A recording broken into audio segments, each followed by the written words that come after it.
Man, that intro is on fire. It's beautiful, beautiful thing. Man, we got a great show here tonight. Going to be bringing in my good friend and co-host of this Wrestling Wednesday show, Mr. Aaron Rose. And Aaron, who do we got with us tonight, big guy? Let me bring you here, and there we go. Hey, what's going on, William? How you doing tonight? I'm all right, man. I'm all right. Looks like we got ATM in the house from PTW and the Indie Circuit. ATM, how Yes, you doing sir. tonight, man? I doing great. I was so mesmerized by that open that it kind of left me mute for a while. I feel like I'm ready to go back to the football days and hit somebody. I was really. I mean, I may not be able to top that open, so it may go downhill from here. Tracy Smothers has a famous quote that says "Start slow and taper off," so that may be this interview. Yeah, we need to get a wrestling themed intro for this particular night, Aaron. We need to work Yeah, on you that. do. Yeah, Wouldn't that be cool? I like it. I like it. All right, so quick question. You're talking about football days there, Mr. ATM. What position did you play? So I was kind of all over the place because I wasn't super athletic, but I just wanted to hit people. So it was wide receiver. So I was a white wide receiver. Now I wasn't doing much. I was just throwing blocks most of the time. And then strong safety. That was my only thing because back then, we weren't taught anything. So I just took the crown of my helmet and tried to drive it into people's helmets as hard as I physically could over and over again. So those were my glory days of football. Very nice. Very nice. Well, for those of you who don't know, we have Austin Tyler Morris on board, ladies and gentlemen. And if you've been keeping up with the WWE the past, it was earlier this year, I believe, right? Uh, February. I believe so. Yeah, right around the You February time, yes, sir. okay? You would have seen ATM on 205 Live, having a match on there, and then all throughout the Kentucky area and into Ohio and Indiana a little bit. So, Mister Austin Tyler Morris, tell me, how did you get your start in professional wrestling? Let the people know, what do they need to know about you? Let's start from before the start too. So I always used to come home from elementary school to my great granny, and my great granny is a die-hard, true bred wrestling fan. So basically, our routine would I would get off the school bus, we would watch, and I'm going to admit to this, Passions the soap opera because that was her favorite soap opera. It worked. It was kind of cool. I didn't understand a lot of the adult themes in it, but she let me go. And then come on Mondays around 8 o'clock, we were mainly a Nitro house, just because I was born in '93. So by the time I started getting around wrestling and knowing what it was, um, WWF at the time was a little bit too mature than what I was allowed to watch. So we would watch Nitro from 8 to 9, and then she would let me flip a little bit back and forth, and I'd have to go to bed at 9:30. But that was my earliest memories. Funny tidbit about her, and I've told the story a couple times, but Ali always gets a kick out of everybody. The earliest wrestling memory I have is we were watching, and I believe, don't quote me if I'm wrong, I think it's a Nitro. It's where Ric Flair comes back and he's begging Sting to be his tag team partner against Brian Pillman and Arn Anderson. And he's Okay. saying, Sting, you got to trust me. Listen, it's got to happen. So obviously it's PG, so I'm not going to say the word. She said, my great granny never cussed, but she proceeded to cuss at the TV and tell Sting not to trust Ric Flair and that he is as Brendan Taggart would say, a dirty dog. And sure enough, here comes the main event. Ric Flair comes in for the hot tag. He's firing up and he lays out Sting. And she was, I mean, very, very upset. That woman hated Ric Flair no matter if he was on the good side or bad side, no matter what. She was always like that. As far as introduction into kind of the indie or getting my start, I started going to the Mountain Wrestling Association, MWA, for a very long time, dating back to when they were in Mount Sterling at the Estill Street Jubilee. It was this Oh wow. run-down building in the middle of nowhere, but no matter what, every single week they were packing out the house. This Hmm. was back in my first experience there was back around '99, I want to say. my dad, Mark Morris, helped run NWA, has been a referee, manager, so on and so forth. Was a manager named Starbucks back then, which was before the coffee. He should have filed for copyright, but unfortunately, he didn't. Um, I remember going to one of those shows. He always carried around a briefcase. He got hit with a briefcase, and they said that I bawled the whole entire way home, and we didn't go back for a while. Dating back to, let's see, around 04, 05, so right around when I was 11 or 12, we started going back to shows again. It was in the Jubilee for the most part, but they traveled kind of everywhere. And I was just known as the ref's kid that would sit in the front row. And because I thought I was smart and thought I was cool, I would cheer on all the heels and probably get on all their nerves. I would see guys that are still going today, like Larry D. And I would, anytime he was a bad guy, I was all for him. But as soon as he became a good guy, I was against him, which I'm sure annoyed everybody to death. I This is past tense, so I can't get in trouble for it. I took my very first wrestling bump at 13 in a ring. It was in MWA's old wooden ring, which if you are a wrestler, wooden rings are awful. They're like the worst bump ever. Tommy Gunn, which was a guy in MWA for a very long time, I was in the ring wrestling around, and my dad told me, he said, if you're going to get in that ring, you're going to take a bump. So then proceeding 5 seconds later, Tommy Gunn body slammed me, and I did not get in the ring for probably about a year after that because I felt that very much. Oh, I started training a little bit after that, same place, NWA. So that's kind of like my origin story to get into training. okay. So I started, me personally, we've known each other for a while, but I started seeing you train when I started showing up at the Mountain Wrestling Association as a ring announcer out in Winchester, here in Winchester, now I can say, at the Fannie Bush Elementary.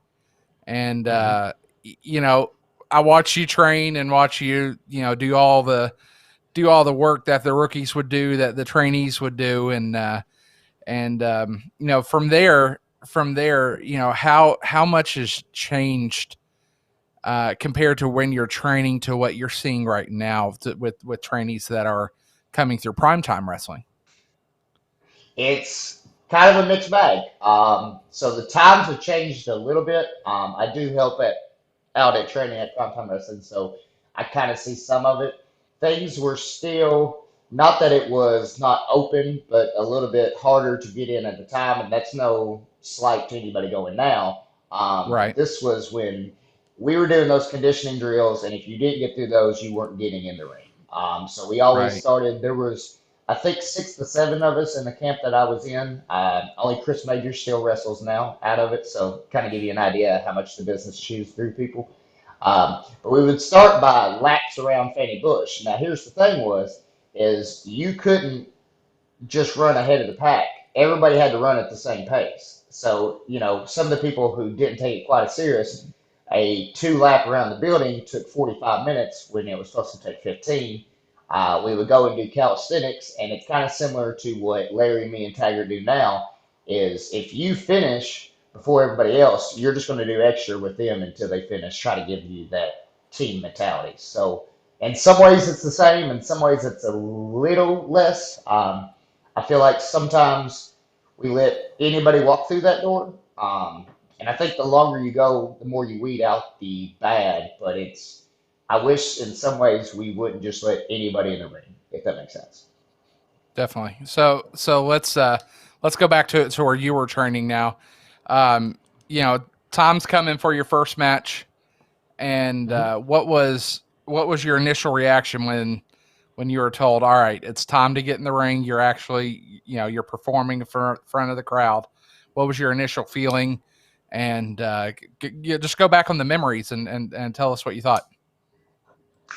Super exciting. That day was one of the greatest days and one of the most terrifying all at the same time. So, as tradition as it is there, the last training session that you have before you start is you get initiated in with chops because there was no battle royal on that show tonight, so I didn't get that. So, I proceeded to get chopped by, if people in this area will know him as Tuffy, proceeded to chop me, I believe, 8 times, and I felt like I was having a heart attack at 18 years old. It was quite a traumatic experience. So much to the point where it was so purple that I had to wear a shirt that night because like it looked like I just got murdered.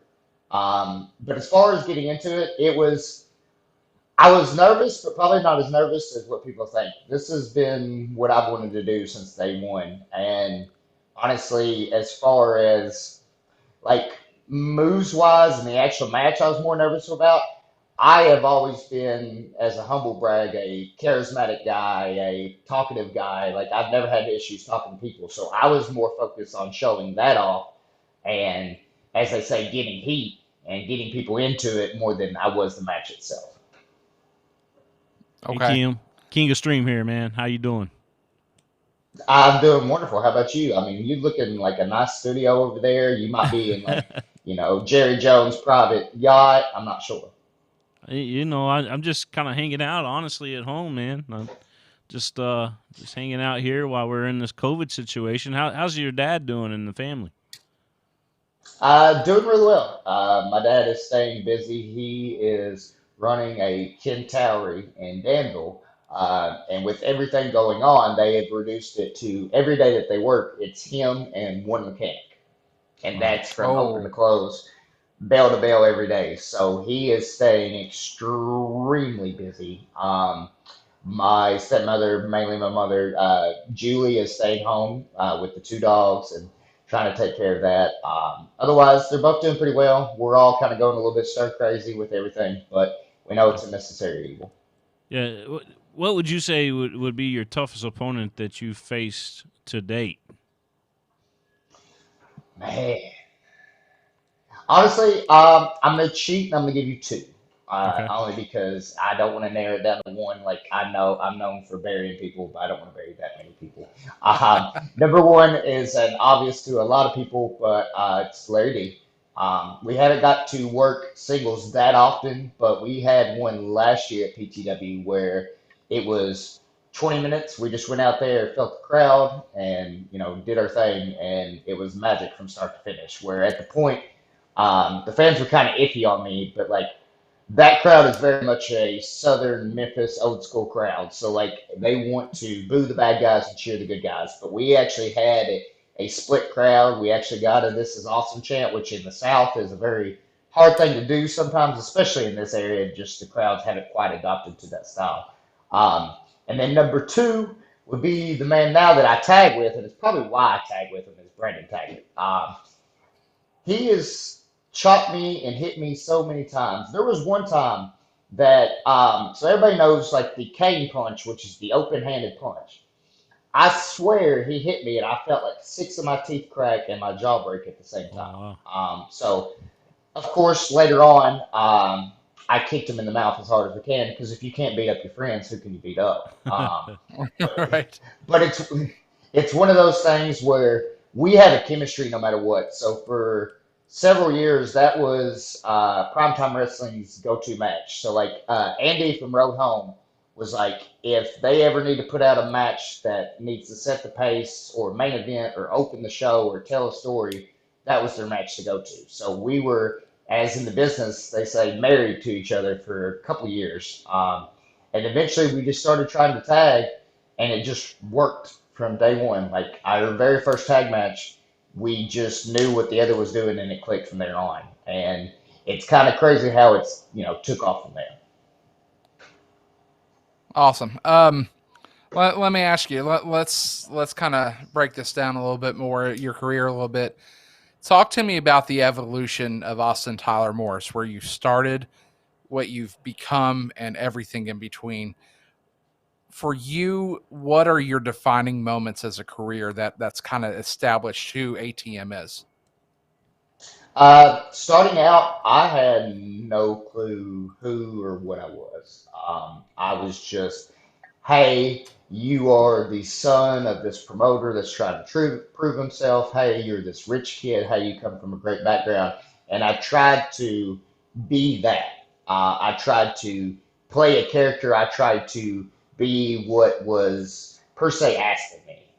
And that went on for a very long time, to be honest with you. I would say I just hit 9 years in April, and I would say the first four, I really didn't know who I was. it was so, and it's kind of crazy. So, and Aaron was there. Night one, I beat the other promoter of the company, and I win the tag belts later on in the night. So, to say that I was probably the number one liked guy in the locker room, or even by the fans, because to a degree I was forced down their throat. I probably wasn't that popular. It kind of took a couple of different things. To a degree, I was working these monthly shows. So in those 4 years, I probably only worked 40 matches because I was working once a month, at MWA, not really branching out. I slowly started to branch out. I got with Jordan Cage for a very long time, and we traveled the roads. And I think that's where I finally started to pick up work wise who I was. So I was having much better matches. I was traveling, I was facing good guys. And then once I kind of went to do my thing on my own is when I figured myself out character wise. It was very hard for me for a long time just because pro wrestlers are expected to, let me tell you something, brother, and cut promos like this and yell into the microphone and show emotion. And while there's guys on the scene that do that very well, I think we've moved to a new era where people know people who are authentic. So, like when I go about a wrestling promo or it's a vignette or even being in the ring, I've just been myself. And I look at it as in, like, if I was somebody, a part of the crowd, who would appeal to me? And unfortunately, sometimes the wrestling business evolves, and whether people like it or not, the 80s way of doing things of like take your vitamins, say your prayers, and the whole white meat baby face is kind of a thing of the past. There's shades of gray. You can still have good and bad guys, but I feel like the business has evolved and I've evolved with it. Very good, very good. I like where you're going there because me personally, I've seen that progression. I just wanted to see what your thoughts were on it. So, Right. you've been all through the region. You've been Tennessee, Ohio, Kentucky, Indiana. I think have you gone West Virginia? Yeah, I have. Yeah. Okay. So I'm gonna give you a good one here. Other than stating the obvious of being from here, other than Kentucky, what's your favorite state to perform in? Hmm. I'm going to cheat it a little bit, but there's going to be an answer to both. As far as like different guys to work and match wise, I would probably say Ohio. As far as reaction wise, I'm going to say Indiana, just because Indiana has progressed a little bit further in the style, so they're not really known as much character wise. So I take the old school kind of Eddie Gilbert way of going up there, getting on the microphone, and getting heat for 2, 3 minutes. And a lot of them are shocked just because like that's not done around there anymore. So I can, and it's a self brag, but almost have them in the palm of my hand just by talking for 2 minutes. So it's kind of nice to, while they're used to that kind of style down here, they're not used to it up there. So it's a nice change of pace. Do Right. you, Right. do you get much input on the kind of matches that you get involved in, or the storylines, or anything like that?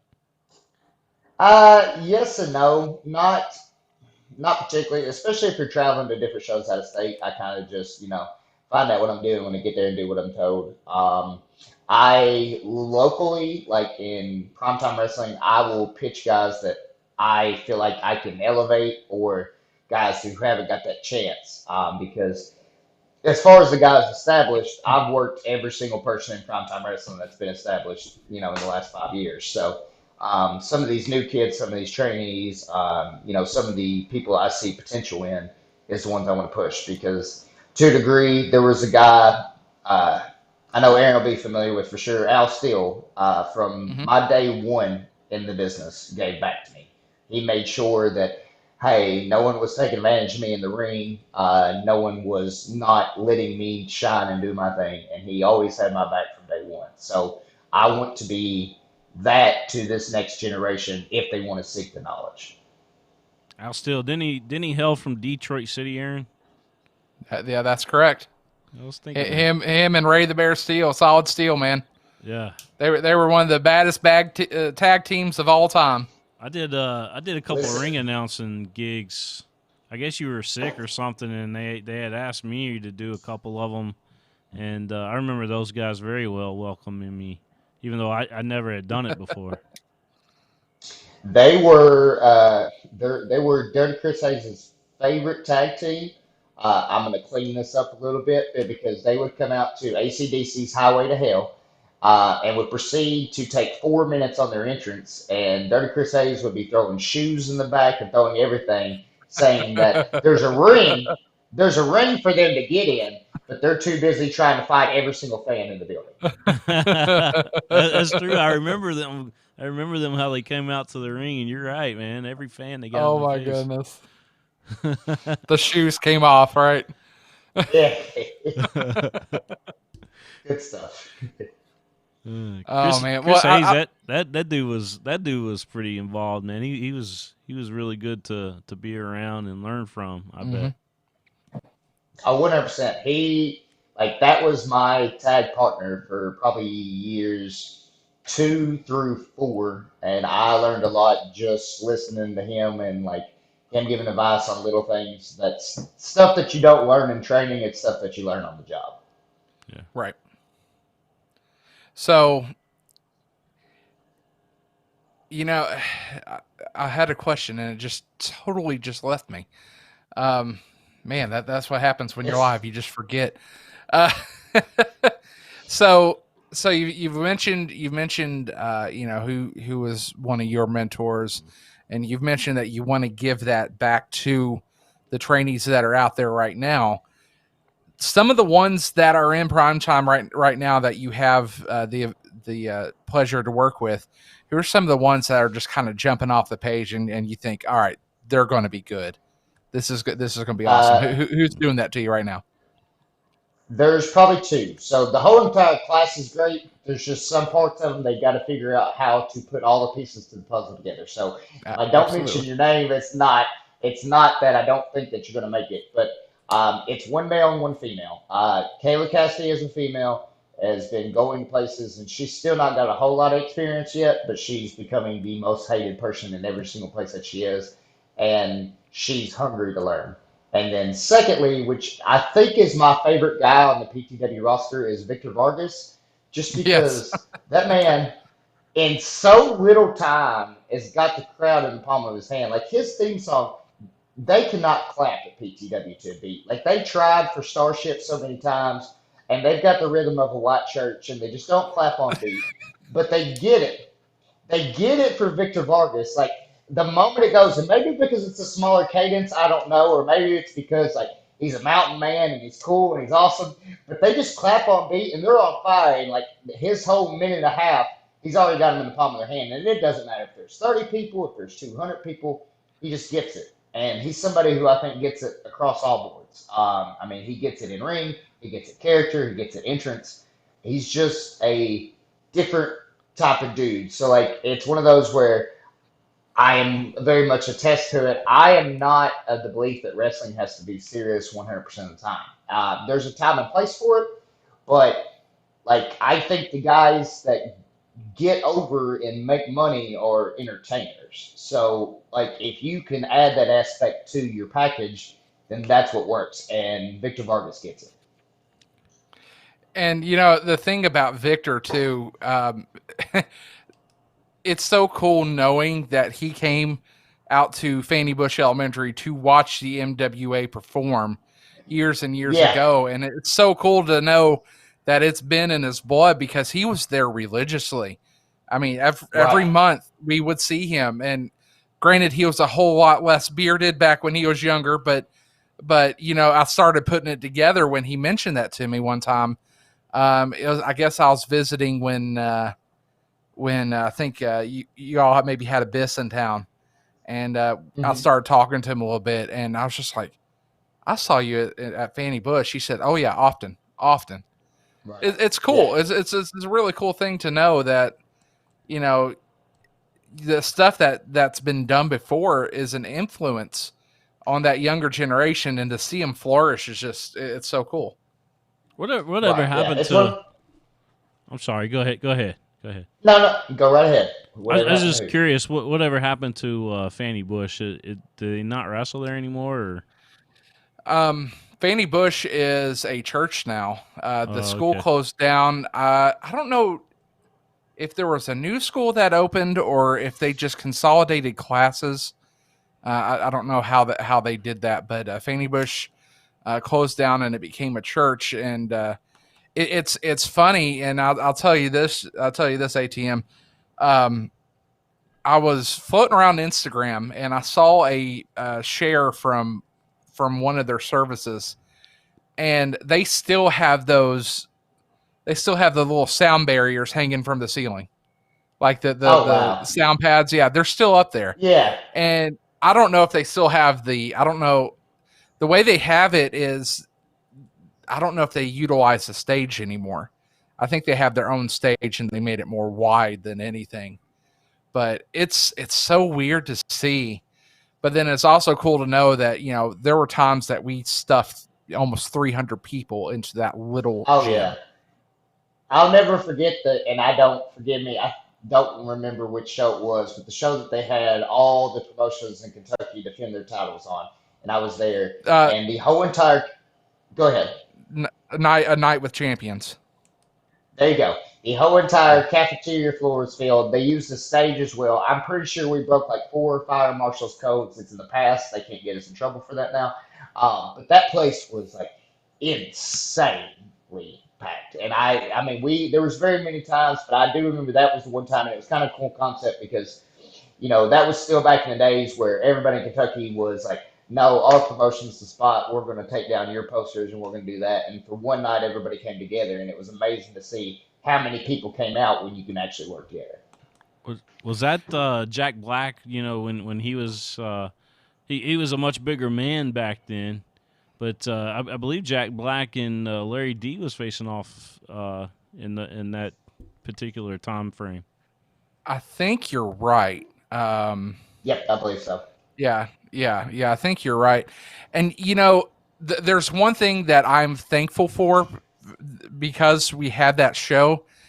I'm so thankful that we had it earlier in the year because could you Oh, yeah. imagine having that show in the summertime?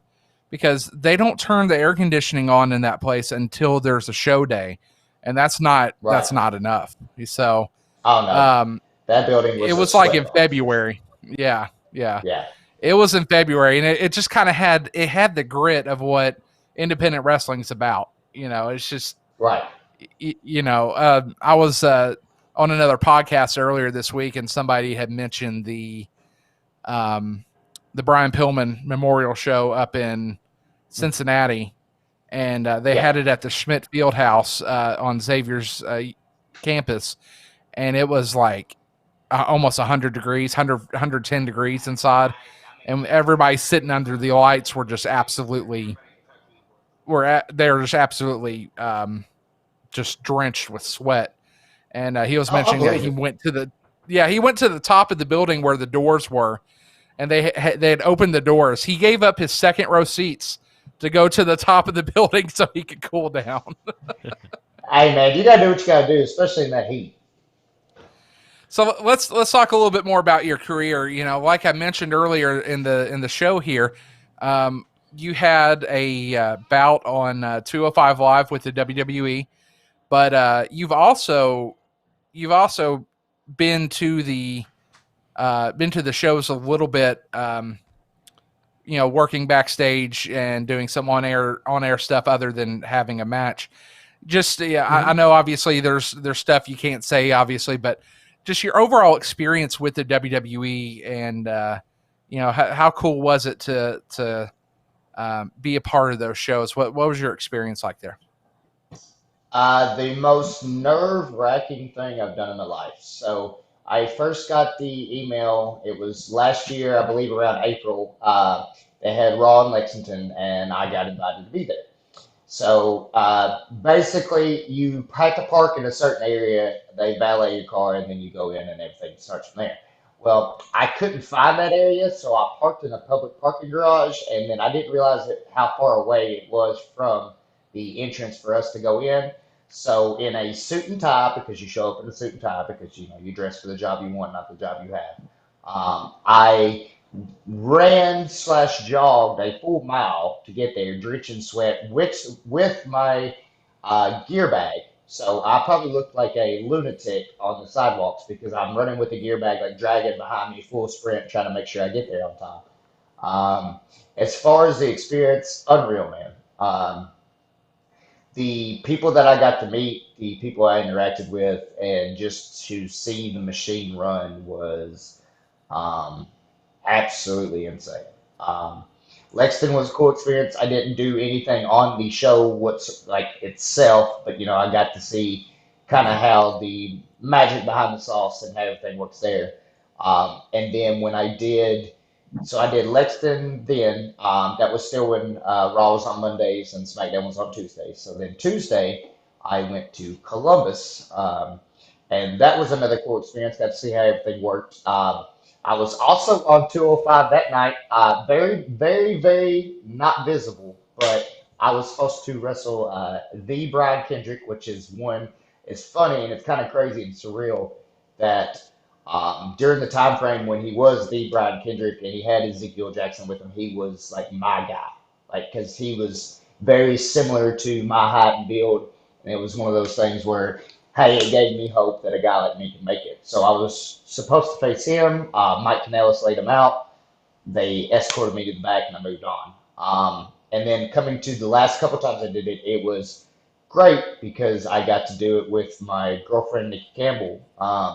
We both got the invite. We got to do Indy, and for the life of me, I cannot remember the other city, so I apologize. But we got to do both, and that was really cool because that was her first time, and obviously my second time. But it was to experience that together was like amazing. So it was one of those things, and then what happened there. So on Friday, that's when I had the 205 match with the tag match against the Singh brothers, which their version of the demolition finish like destroyed me. They are no joke. They should probably be tag champs because that elbow from the top is no joke. I promise you, I took it. And then on Monday it was cool because we got to we were just trying to have dinner, and then all of a sudden, Lana and Bobby Lashley was there, and Rusev showed up and kind of interrupted everything. So it was cool the next day because not only on that Friday did I get to have my first match in the ring, which I'll get into detail here in a second, but on that Monday I got to share a moment with her where we were both on TV at the same time. And it's crazy, and people will think I'm wild, but that meant just as much to me as the match did. Just because, even though it was just her curly hair and my shocked face, it was something where we met because of the wrestling business, and then the wrestling business brought this. Um, One of the coolest things when we did the 205. Daniel Engler, aka Rude Charles, was a ref, and I was sitting in the ring, and it was showing a commercial. So we come out during the commercial before the Singh brothers made their entrance, and he actually stopped me and said, "Hey, kid, take a second, look around, soak it in." And at that point, I was so headstrong and looking at the ring and like, "Hey, I can't mess nothing up. I've got to be able to do this." I stopped for a second and soaked it in, and it's like you're looking at an arena, and it's anywhere from 10 to 15,000 people, which is like by far and in large more than anything I've ever you know performed in front of. And it's crazy how time in the ring will go by so quick because the match was right around 3 minutes, and it felt like 20 seconds. Hmm. I got into the back, we went to leave. And if you ask Nikki, I got in the car and it was kind of dead silent. She's like, "You okay?" And then I'm not proud of this, but I let out a big girlish scream and I was on fire. And it's probably my most proud, at least singular wrestling moment of my life because if no matter what, I'm gonna give a little bit away here. So my real name is Justin Morris. If you go on the WWE Network and you search Justin Morris, you'll see me pop up. So that's something that whether it's kids, grandkids, or anything like that, I will always have something on tape to show them to say, hey, look, I may not ever make it full time, but if you believe and dream in something, it can come true. Wow. And that's the cool thing about digital media these days is you have an automatic setup there to where you can go back and if you made it onto the show, you can go back and see and be like, whoa, this was it. This is cool. Yeah. So, Hold on, I'm William, gonna. what you got, man? I was gonna say I'm going to. I am actually going to try to pull up some of that real quick. Just not actually show the video, but I just want to show. Hold on, just 1 second. Man, technology, I tell you. If I cut your mics Well, off, I listen. apologize. Let's Oh, you're see. good. Well, I'll just yell until you hear me even over the mute. All right, so here we go. This is what I searched here just on Google just now. But you know, just highlight the video there. I guess this is the match that you were in, right? Correct. Yes, sir. Yeah. So The two Justins. you could check it out. I Yeah. just googled WWE Network Justin Morris is all I did, and then on that, you can check out all the different things there for that. So that's pretty cool. Now you Thank you, go sir. on there, you go there and you take that big elbow. From my perspective, when I saw you take that elbow, I heard it through the TV, and I just looked at Sarah and I said, "Sarah, he might be dead." I said that elbow was brutal. I think for the next following like 3 seconds, I was dead and then came back to life. So I might have been like the 205 Undertaker for just a couple seconds. But yeah, that is no joke. It's he's a professional and I was not kicking out. There was no choice. Like I was not kicking Right. out of that whatsoever. So talk to me about your future goals. I mean, let's talk in the future now. We've reminisced a little bit, and we've talked about some of the cool things that have happened. But what do you want to do with your wrestling career? And what's the game plan? I think I'm at the point now where I'm so far in that my main focus more than anything is to continue to have fun. And that the day that it's like I go to a show and pull up to a show or leave a show and I dread it is the day that I walk out. I still love it as much as when I first got in.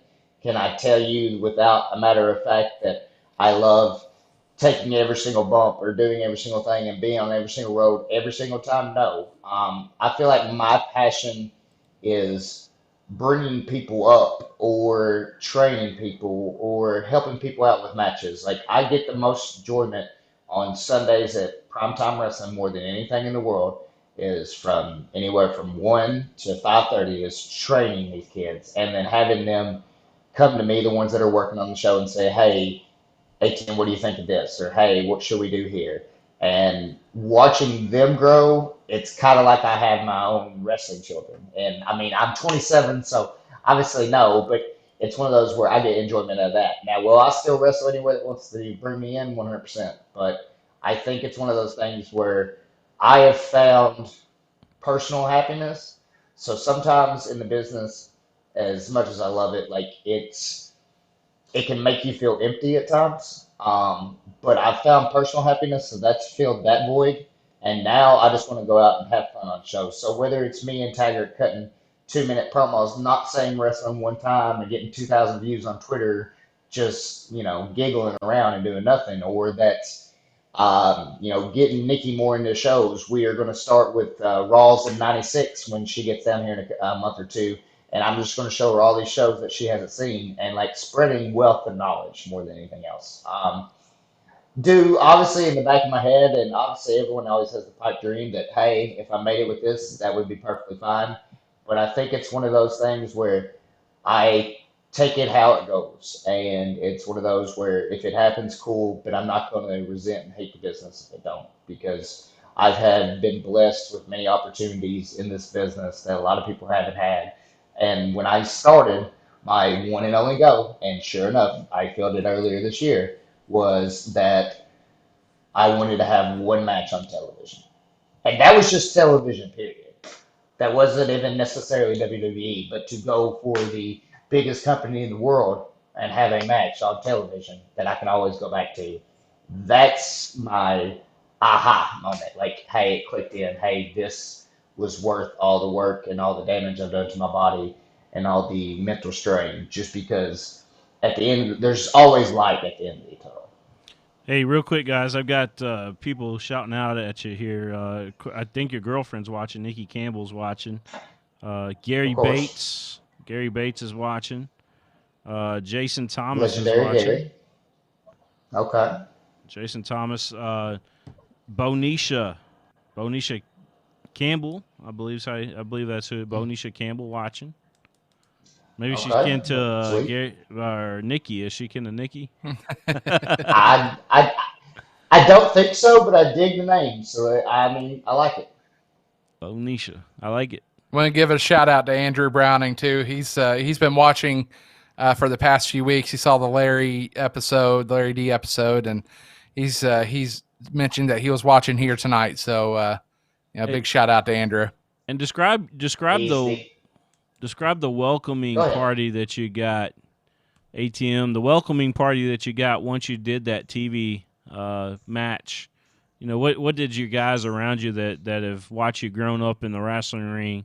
What did they say to you when you were done with that TV match? It was kind of crazy. So I came back through what they call Gorilla. For those who don't know, it's the TV area right before you go out the curtain. And I came back through there. It's kind of awesome because the very first person, once I went down the steps, there's a little step area at a Gorilla that you go down there, was Nikki. I was able to give her a hug and kiss and kind of let it soak in. When I was doing that as well, Amazing Maria was an extra as well, which she had helped me grow and do a lot in the business as well. So it was someone else that was a mentor in the business that was there too. So I kind of embraced the moment. Hey, this was awesome. This was cool. I had my phone obviously in my bag and I had it on Do Not Disturb because I didn't want it read throughout the day. We walked to the car, got everything through there. I turned the phone on and I had 55 text messages, 67 Facebook notifications, and like Hmm. 7 missed calls. So it was wild. Like it's one of those where obviously, like you want the people around you to happy, but to get a little bit of recognition for what you've done and the work that you put in, that was nice to see. Kind of to see everybody support, and it's one of those where I've never been. I'm a household name in this area, but I've never been the guy. Like I've never got quite up to the level of like, hey, this is Larry D. He's out here doing that, and he's doing big things. But I've always been on that little tier right below. So like I am the, as some people put it, the big fish in the small pond. So to kind of get that recognition from several different states, and not just the people who go to PTW shows or NWF shows, to get it from several different people and people that honestly I didn't think would say nice words about me. It was a very welcoming experience. If you could take three wrestlers and put them in a can, shake them up, who would those three wrestlers be to make up the nucleus of ATM? So this is going to be a very weird three. Okay. All right. So this If is you not going say to make any Luna, sense, but if you say Luna Vachon, I'm done, man. well, it's not. I would probably say Sherry before Luna, but Sherry's not in the list either. So it would be obviously everybody's first one, especially in my generation, is Shawn Michaels. He was one of the guys that had the whole entire package from start to finish. Like he could be your guy that had the best match on the show, or he could be your guy that could cut the best promo on the show. And especially, I watched him go from the '90s Shawn Michaels, which was wild and crazy, to laying off 4 years, coming back in '02, and having a comeback run that might have been even as good as his first run.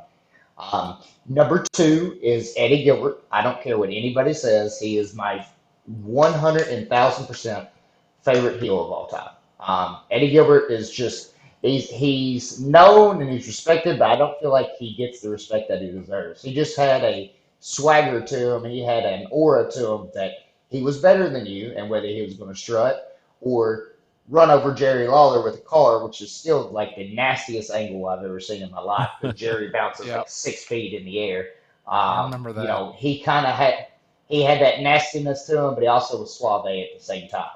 And then lastly, this one's going to throw everybody off. Shelton Benjamin.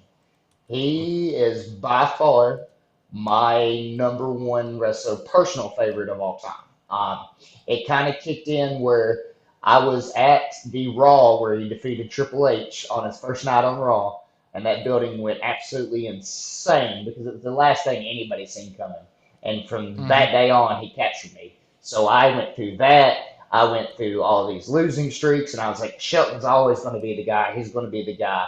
And I, to a point, love Shelton so much that the Mama Benjamin, I was like, this is it. He's going to be world champion. Mama Benjamin's going to be his manager. It didn't quite work out that way. And I always wish I was as like maybe even half as athletic as him, but he was the guy to me that like I kind of want to be known as like, hey, he may never be the top guy in the territory or the company, but if you need somebody to have a good match, it was him. Yeah. You were mentioning about the time where he beat Triple H. I was there too. That was Cincinnati, Ohio, at the U.S. Bank Arena, Hmm. and Yep. that was an interesting night. Um, quick funny story. So I walked into the venue, and we were running way behind because we got up there at I think almost 6 o'clock, but the line to Hmm. get to downtown was absolutely ridiculous. So my Right. dad let me off he let me off at the bottom of the stairs. I'll take you up and into the arena. And he's like, you go on in. And when we had gotten there, they started taping for heat. Well, Yeah. I didn't realize that they were shooting off pyro. And the minute I walked in, the lights went out and boom. And you see me dive into the floor because I wasn't ready. I was not ready. Listen, Because that pyro their scares pyros people. were, yeah, well, it's ridiculous how loud it is in there. And Hmm. but then I was okay. And then later on in the show, you can see my dad walking down the stairs, and we had both had cell phones at that time because cell phones finally became a thing in the early 2000s. And you just see him just calling me and just looking around, and I'm looking around like, where you at? But and you can Right. see him. You can see him on heat in the middle of a match because we were right on the camera side. Uh, But you're That's right. awesome. The I just went blank. The crowd eruption of Shelton Benjamin beating Triple H was probably one of the loudest pops that I have heard in Oh yeah. person in such a long time. hmm. Yeah, it was because it was literally the last thing anybody expected whatsoever. Because Shelton had just came out of the world's greatest tag team, just got drafted over to Raw. I mean, while they Mm-hmm. had a good run, they weren't setting the world on fire.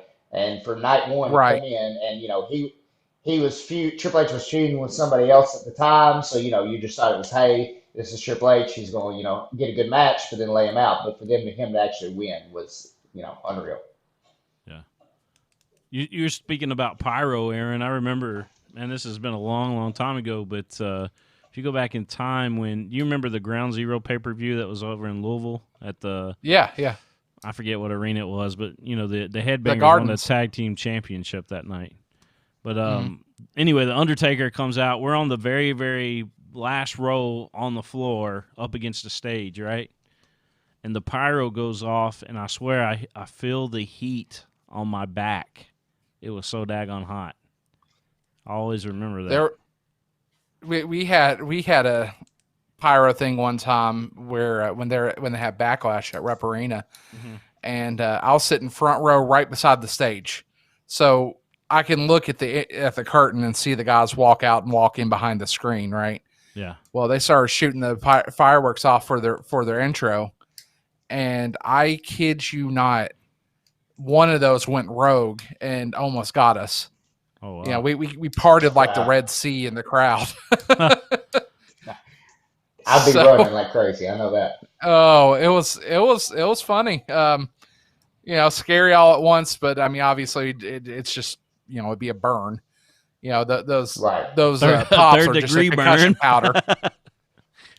Yeah. I mean, it might be a little heavy duty burn, but it's a burn. It's You- a burn. It's a There was- that's a tattoo, man. What are you talking about? There was one time All right, William. Here you go. There was one time years ago at the Lexington Legends when they did a fireworks night. There was one night, one of those tubes went over. One of the mortar tubes went over, and you Yeah. saw it fly out, and you saw it blow up in the parking lot. Oh man, I Oh I've seen gosh. them. I've seen them head towards the stands a couple times out there. Uh But huh. yeah, So all right, all right. So I got one more for you, Justin. Justin, here you go. All You right. ready? Yep. Go So ahead. let's do your Mount Rushmore, but I want you to do a Mount Rushmore of WCW rather than WWF or WWE. What's your WCW Mount Rushmore? ooh, Throw a little curveball in there for you. Okay. So let me start by I'm not discrediting him in any way, certain way, but I personally am not a Flair guy, so he is not going to be on my Mount Rushmore. So I Okay, apologize ahead fair of time. enough. Fair enough. But because I know that's the first thing people are going to say. So one for What about me, even though he's Flair? not primary, number one for me, even though primarily he wasn't a WCW guy, but he defined WCW in the right for me as Hogan. Just because that was their biggest area. That was the year that they were making money. That was the epitome of like, hey, this is what's going on.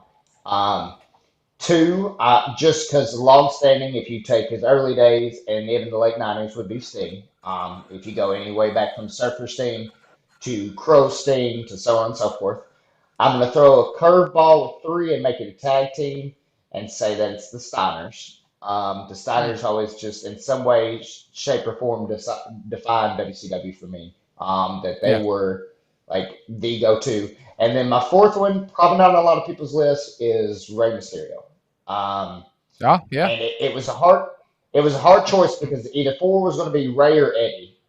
Just because like my personal favorite, like if you said, hey, you got to watch one match for the rest of your life, obviously it's a lot of people's favorite is Ray and Eddie Halloween Havoc 1998.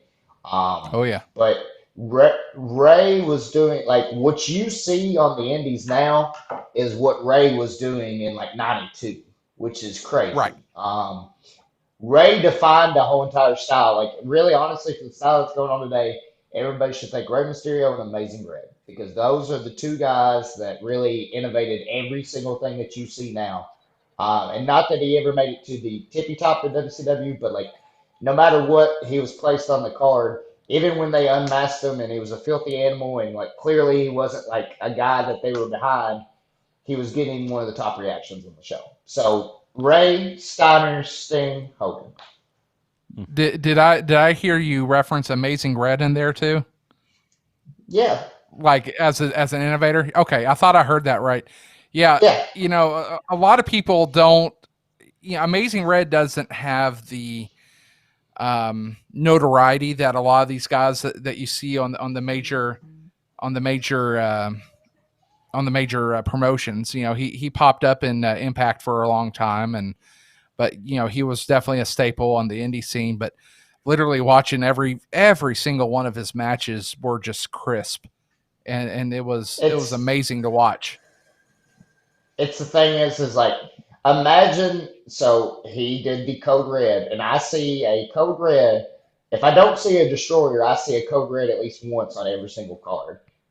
And he was so smooth with everything he did, and it wasn't just simple stuff that he was hitting, but like he thought outside the box, and I'm sure a lot of people at the time told him he was doing way too much, and it was spot, spot, spot. But now that's become the norm, and he was doing the norm back in 2002, 2003, 2004, setting the standard for what is kind of now the actual style of the 80s. yeah. Absolutely, Who absolutely. who'd your Good, Mount good Rushmore reference. be, Aaron? Oh, mine. Ooh. Uh, all right. So we'll stay with WCW of course. Well, yeah, that's the I theme. gotta WCW. I gotta agree with Hogan. Um, with Hogan and his heel turn to the NWO and just seeing how much that changed the face of professional wrestling was absolutely amazing. I'm gonna go Flair. That's It's fair. Flair's definitely up there for me. It's just the pomp and circumstance he had as a wrestler was it was just something that you didn't see everywhere, and I really liked everything he did with him. David Arquette. I'm kidding. Uh, You didn't let that one. You didn't let that one live its course. So you could have paused there, yeah, and I then we couldn't get both away gave with a I it. think, reaction. yeah, he was waiting for the backlash. I get it. Yeah, I didn't want it. Um, I'll definitely have to go Sting as well. Sting was the guy that you would associate with WCW whenever you heard the name WCW. Um, so You guys are definitely Sting. forgetting. You guys are forgetting a major player in all this. Who? DDP. Who? DDP. And see, that's where I was starting to go there next because you want to talk about a wrestler that got started at a later time in his life, Yeah. and he was able to, once he really got established and he really came out of his shell on Nitro, um, you know, and he got into the crowd and he celebrated with the crowd whenever something happened. He had those people in the palm of his hand, Oh and yeah, he was just ultimate WCW. he was the people's champ before The Rock. He was not people's Oh, champ because absolutely. Yeah. that was what was going on. And it's crazy if you watch his rise in WCW. I promise you, if you watch any pay per view from '92 to '94, there's a 90% chance that Johnny B. Bad and DDP are the open because they opened 7 pay-per-views out of that time frame. Oh, yeah. Yeah. And at the time, Definitely. he talks he talks about it and like how he had so many gimmicks and he couldn't figure out who he was. So he had a girl on his side, he had a leather vest, or he had glasses, or he had a cigar, or he had earrings, and he was still trying to figure out who Diamond Dallas Page is. So I probably should have put him on my list, but that's a guy that who worked hard and eventually figured out who he was and became a star from that. Yeah. Um, I like it. just a couple more names I'm going to throw out there too, because I mean I think you have to Okay. throw in all 4 horsemen, right? When you say The originals, yes, I'd Well, say hold on. so. Go So ahead. I've got a question now. So who is your when you think of the 4 horsemen, who is your personal, not saying the best, your personal 4 horsemen? Because I know mine. I'll give mine after, but what is your all's personal 4 horsemen? Go well, ahead, William. you put me on a spot here, but I would have to say, obviously, Ric Flair. I also like Dean Malenko when he was in it, and then Ole and Arn Anderson. I like those guys too. Brother combo. See, for me, it was Ric I, Flair. I believe Barry Windham too was in it for a while, wasn't he? He was one of them. Yeah. Yeah. For me, it was Ric Flair, um, the Andersons, and Tully Blanchard. Tully Blanchard, yeah. That Hmm. that so my personal one is totally Owen, Flair, and Wyndham. Uh, I I like it, like Wyndham. Yeah. I respect everything Ole did, but I thought Barry brought it to that age and brought a completely different factor to them. Because Barry is one of my most underrated guys of all time. So that's my I personal agree. 4. I like them all, but I think Barry set them apart. And some of the ones that you really don't think about, in the way of the Horsemen. Obviously Sting was a member at one point for a very short Hmm. time. Yeah. You had Kurt Hennig in there. He was in like the '97 edition, I think. Who else? The one that I think of that a lot of people don't is Sid was a horseman for a short period of time too, and I thought he would fit in well, but he ended up not. Yeah. And Luger too. Luger was a Horseman in like '87, I think. Yeah. 87, 88, Correct. something like that. Yep. So, I mean, the 4 Horsemen can be defined, can't really be defined by, 4 particular members. It's just, who do we remember the most? And, obviously I'm not, with that original group, I knew about those via tapes, when I was younger. And, because those, by that time when I started wrestling, that iteration was 3 years old, but I remember seeing tapes of it and old footage and stuff like that. And that's what kind of got me interested in that. So do you remember how many total members were in the Four Horsemen over the years? I'll go ahead and give it to you. Maybe that's a question we can ask the fans, but hold on, let me take a guess. Let me take a guess. And Luger's stay in the Horsemen was a short one because he was replaced by Barry Windham, is who Luger was replaced by. Mm-hmm. Yep, because Barry turned on him in the tag match. Was there like 11 overall members? 16. Or something like that? 16, okay. 16. So, yeah, which, and I was hoping the same thing for Evolution. I thought that was a really, really good idea when WWE introduced Evolution. I thought that was like the second coming of the Four Horsemen, carrying on the torch. But they just kind of dropped the ball. Yeah, I kind of thought kind of starting to go back in that way when they introduced the Legacy with Orton, Ted DiBiase Jr., and Cody Rhodes. And it just never really took off, it seems like. Yeah. It's hard to pick up that magic again. I mean, if you look at it, Evolution was successful because it launched Randy and Batista both into being stars. So. Yeah, if Randy and Batista didn't get hurt when they did, that famous match with the Dudleys, if they didn't get hurt when they did, they may have kept that going for a while. They very well could have. Very well. So makes you wonder who was who's one of y'all's all-time favorite wrestlers that's no longer wrestling anymore. Go ahead, ATM. I mean,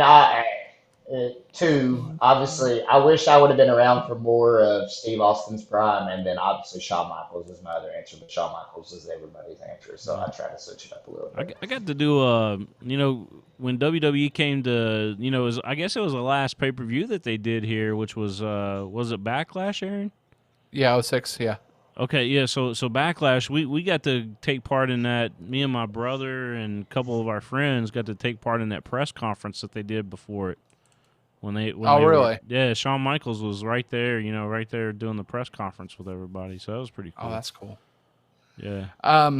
For me, it'd have to be Macho Man Randy Savage. He was one of my absolute favorites growing up. So yeah, Macho Man. I tell you this, I shed a tear when I found out he had died. I remember the day too. I was working for T-Mobile inside the mall when we opened up this kiosk, and I was taking a break. I went out to lunch and went and grabbed me something, and so I'm sitting through the drive-thru. All of a sudden, they came over with breaking news, and I was like, "Well, what's this?" And they said, Macho Man Randy Savage has died, and I was like, "No!" That was the whoa moment that I wasn't expecting. I felt the same way the other day with the Fink. Yes, that was a heartbreaker. Yeah, that's right. That was a heartbreaker. I've told people, and I mentioned this the other day, I've told people I had 2 influences in the wrestling business that kind of contributed to how I became an announcer. And one of those was the Fink, and the other was Gary Michael Capetta from WCW. Love Capetta. Yeah, favorite announcer. Both of those guys were my favorite announcers because you had 2 way different ends of the spectrum. You had the Fink that had the booming, powerful voice that got the guys over, and then you had Capetta that was just so descriptive in how he announced, and it was so unique because. Like one of my favorite things he does is whenever he had a tag team come out, he would he would give their individual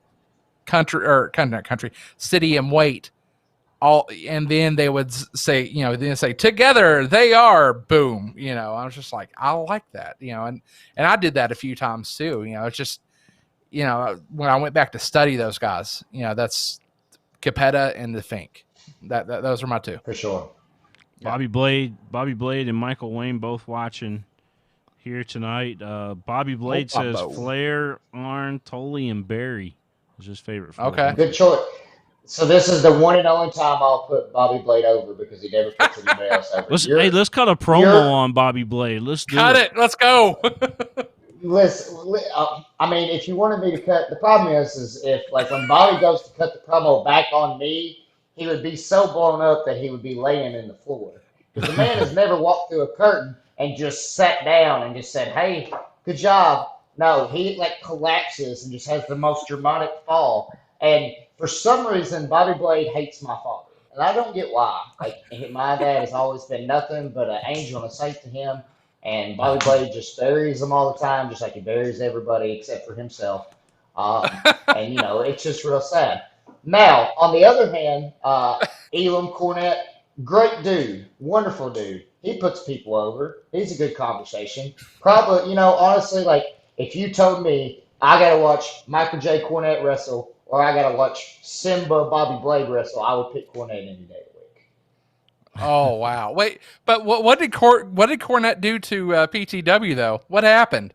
Well, so listen, this is a PSA not to ever book Michael J. Cornette as your show commissioner because, he sends in videos all the time and he's like, you know what? I'm going to be there. For guys that were at Primetime Wrestling, he was trying to come after me and Brandon Taggart because supposedly we had done wrong. He shows up, and a week later, the coronavirus hits Kentucky. So I don't think it's a coincidence, and I think he purposely tried to kill, not even Primetime Wrestling, he tried to kill Kentucky Independent Wrestling, and I believe Bobby Blade paid him off.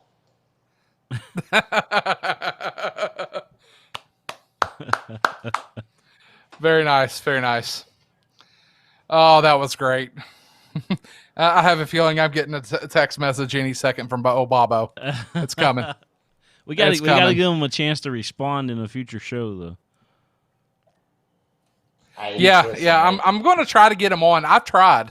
I'm going to keep trying. He's going to come on here eventually. I promise you it's not that hard because if there's one thing on planet Earth that Bobby Blade loves is putting himself over. Now, here's the issue is you all wouldn't talk during this whole entire podcast. He would ask himself his own questions and then answer it in third person like The Rock.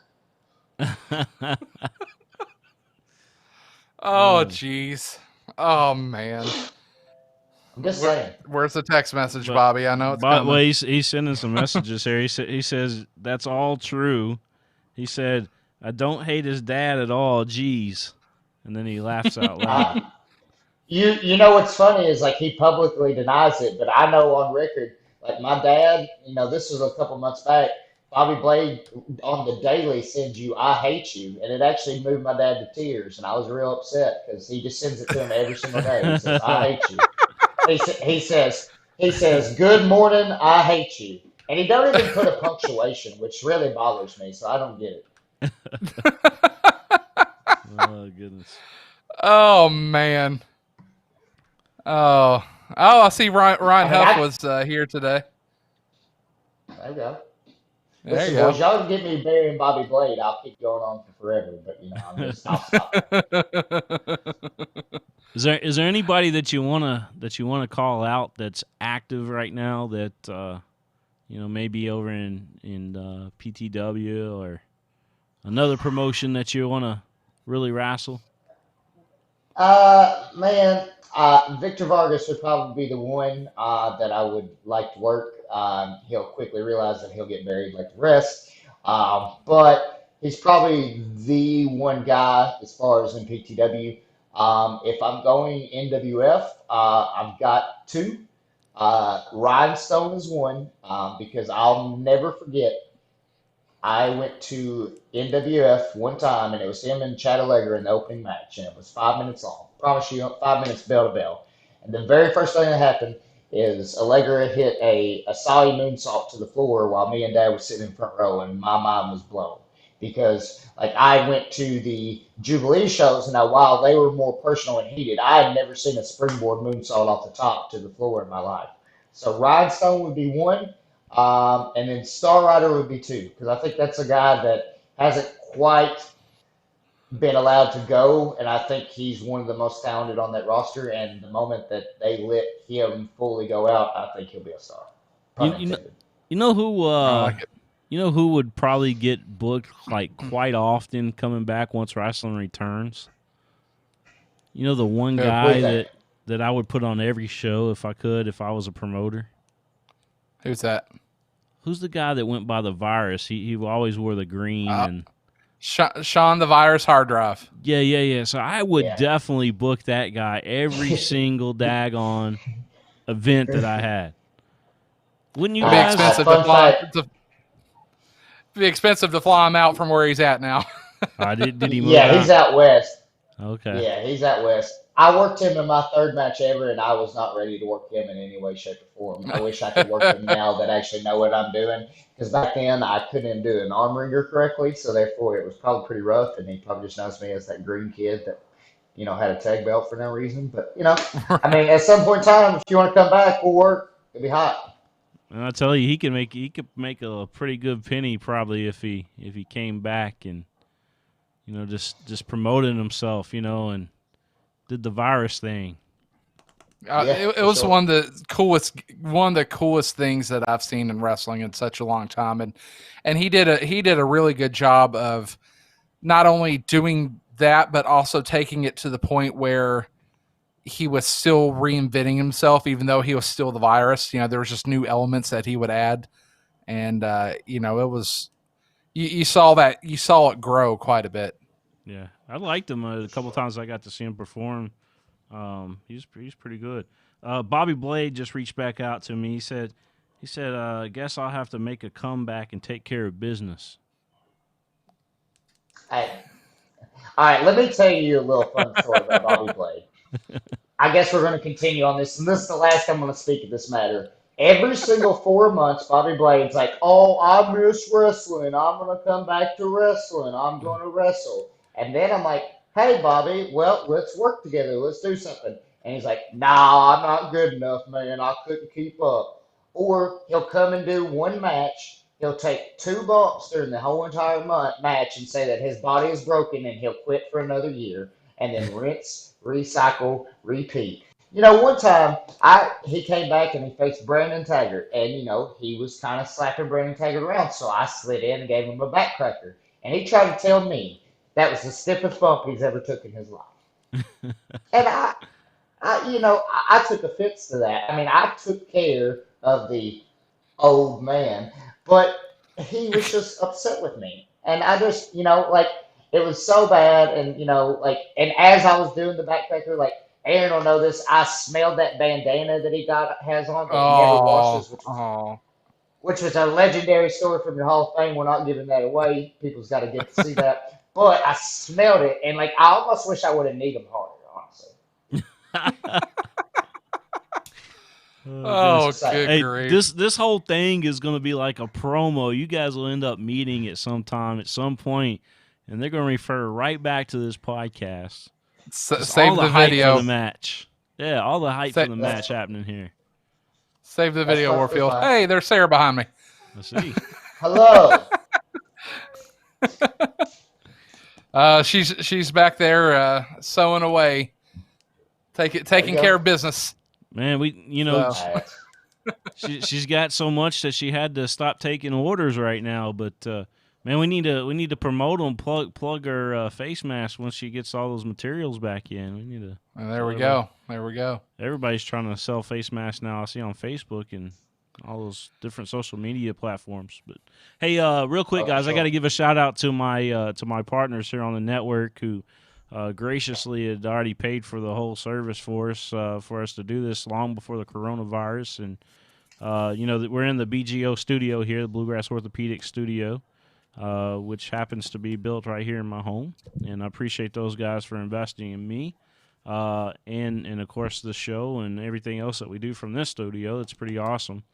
But Mingy Beef Jerky, the official title sponsor of Prep Spin and the official game day snack of Prep Spin, Mingy Beef Jerky, and all of our guests, by the way, ATM will get a free bag of Mingy Beef Jerky. So I don't know what flavor you like, but we'll make sure we send you a bag. Oh, sweet. Well, then you're going to have me on weekly then if that's the case. Because if I get a free bag every single time, Well, you said sweet, so how about some sweet and hot? that works perfectly. Awesome. So we'll get that out to you and see what else we got going on, Aaron. I mentioned BGO. Oh, Atkinson, Sims, and Kermode. I need to plug those guys too. They're bankruptcy attorneys, and if you're thinking about bankruptcy, give them a call. They'll take good care of you. My good friend John Sims, he's one of our partners here on the network, longtime partner. So just want to thank him for all that he does for us as well. And Aaron, is there anybody else that you need to thank, buddy? No, I just accept everybody who's tuning in today. It was fun, and I love the interaction, and let's keep this going. We'll see what guests we can pull in next week. All right, ATM. I know Larry D's on that next level, man, but you were up there with him tonight on this podcast. Great job, bro. Thank you. I greatly appreciate it. Thank y'all for having me on. This was some fun. Yeah, it's always fun to catch up with you and hope to see you in the ring soon. Maybe we can, I keep telling Larry, I was like, man, we got to do a multi-camera broadcast of PTW, Just do it like the big boys I'm 100% do it. in. Man, we could have a heck of a time over there for that. Especially, sure. when we return, man. That'd be awesome. All right. I think so as well. Aaron, any final words, man, before I cut this one off? Before you cut us off, just thanks everybody for tuning in, and we'll see you next week. Don't forget to check out the replay if you missed some of this, and we can see it. We can see it in unison all again. It's on demand on prepspin.com. So, guys, thanks for tuning in. And ATM, I'm just going to keep talking, so you just keep dancing. ATM, is that his, hey, call me? Promoters, give ATM a call. Later on, everybody.